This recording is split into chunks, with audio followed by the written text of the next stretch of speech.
Ok, bueno, gracias, gracias Gabriela. Me ven, ¿no? Sí. Bueno, cuando nosotros pensamos en estos fenómenos como el fenómeno youtuber, el fenómeno influencer, el fenómeno de los deportes electrónicos, que es un fenómeno bastante nuevo, pero que, perdón, están viendo mi pantalla, ¿no? Sí.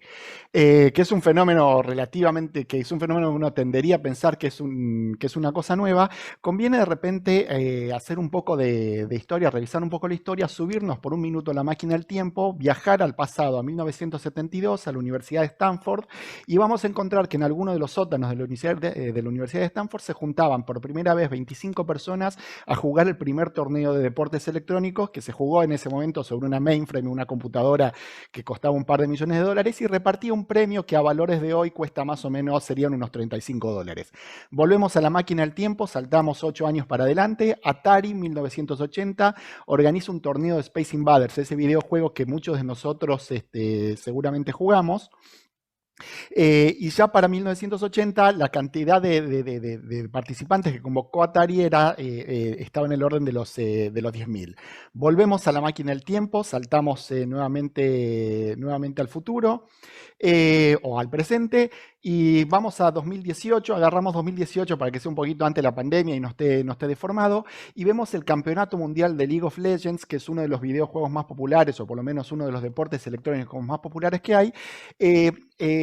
convocando a una audiencia de 100 millones de personas. Es decir, 100 millones de personas se conectaron a ver este torneo, la mitad de ellos llegaron a estar en forma simultánea y totalizaron 2.100 horas de visualización. Un poco a título anecdótico, cuando comparamos los premios que se entregaban en el 2018 contra los que se entregaban en 1972, la verdad que vale la pena haber vuelto al presente y estar en el 2018 y participar por 6 millones y medio de dólares de premios. Pero también cuando comparamos este mismo evento, este mismo torneo en el 2016 contra el 2018, vemos un crecimiento exponencial en las cifras. Todo esto apalancado por las audiencias online, porque los deportes electrónicos son un fenómeno nativo online, es decir, se siguen no solamente presencialmente, sino mucho por Twitch,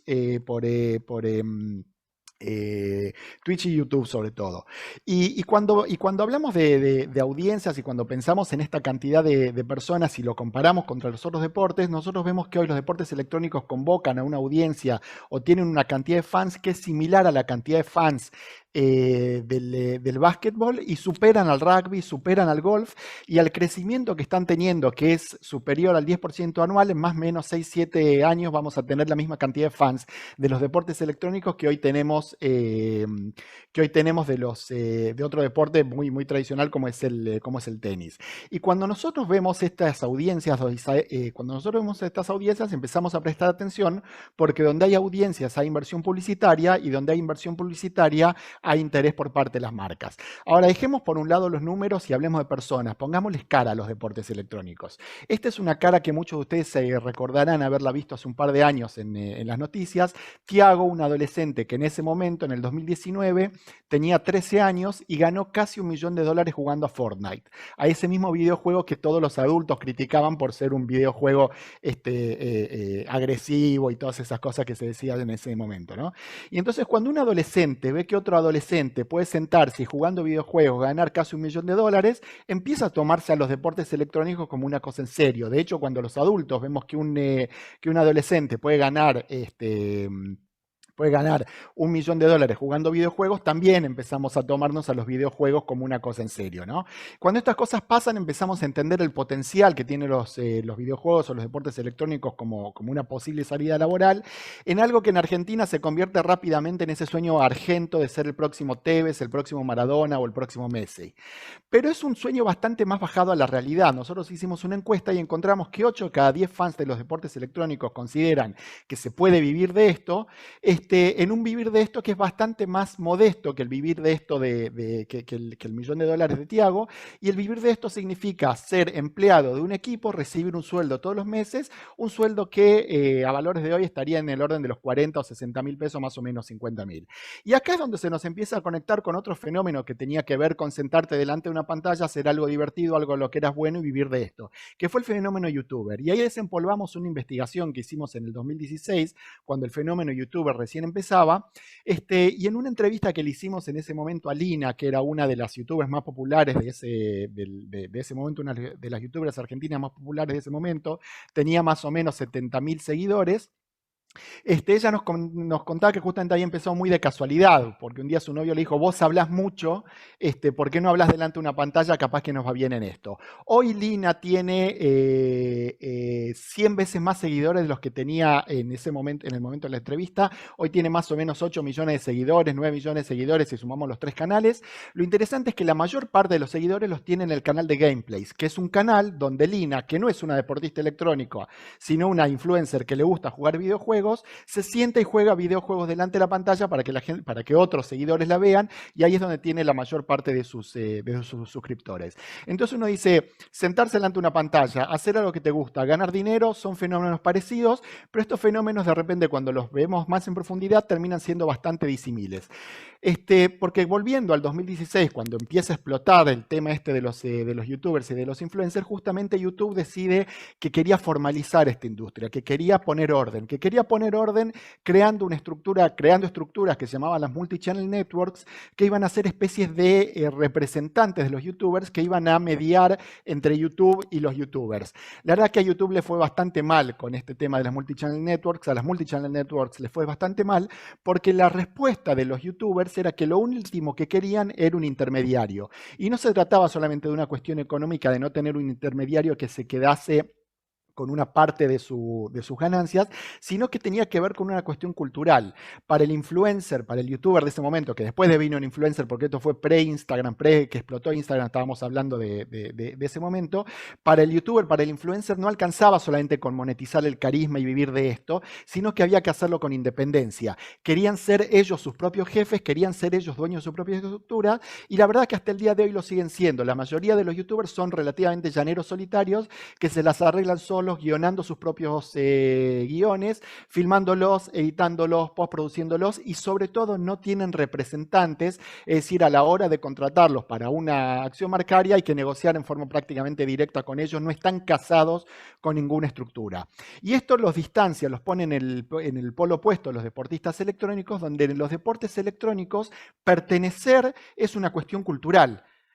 Es una cuestión central, o sea, hay que pertenecer a un equipo, y no solamente por cuestiones formales de que hay juegos que se juegan en equipo y que hay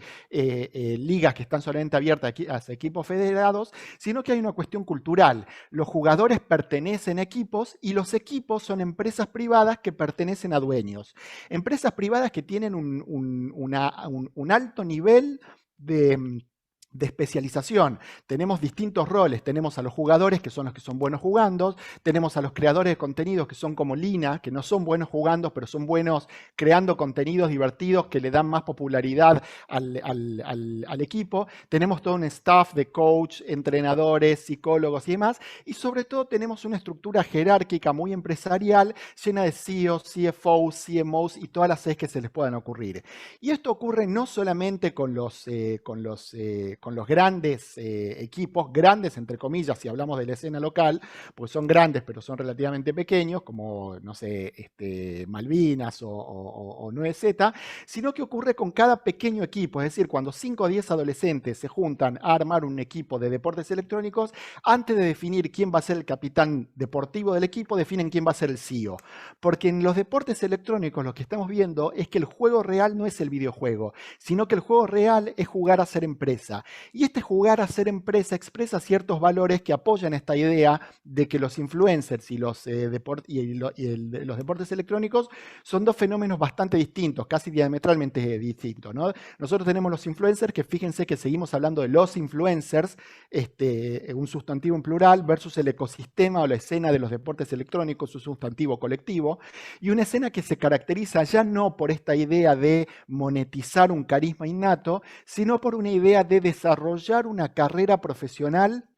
basada en un talento, pero desarrollar una carrera profesional dentro de una estructura muy formalizada que además está llena de CEOs. ¿Y por qué todo esto es importante para una marca y no solamente para una marca que venda equipos de tecnología, que venda joystick, que venda teclados o que venda cuestiones relacionadas con los esports? Esto es importante porque nosotros podemos tomar a los deportes electrónicos como un medio para entender un determinado mensaje. El mensaje de los deportes electrónicos tiene que ver con un nuevo espíritu de época, nos permite conectar con valores de un nuevo target y a partir de estos valores conectar con estas nuevas audiencias. Valores que tienen que ver con redefinir la idea de pertenencia versus la idea de independencia, redefinir el respeto por las estructuras, por la jerarquía versus la horizontalidad que estamos viendo en los influencers y en los youtubers, esta idea de la inversión y todo muy signado por un discurso marcado por el emprendedurismo, que ponen, digamos, a los deportes electrónicos en un lugar muy distinto al, de los al del mundo de los influencers, transmiten valores distintos, valores que nosotros necesitamos entender, conocer e incorporar a los mensajes de nuestras marcas si queremos seguir si queremos seguir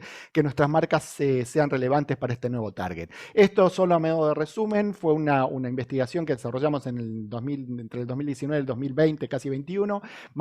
hicimos unas 30 entrevistas, hicimos etnografía y también hicimos una encuesta a gamers, 800 casos a nivel nacional, todo esto se hizo con el apoyo de la Universidad de El Salvador. Así que bueno, a prestarle atención al fenómeno de los deportes electrónicos, que es algo que va a seguir creciendo en popularidad y en volumen de negocios. Muchas gracias.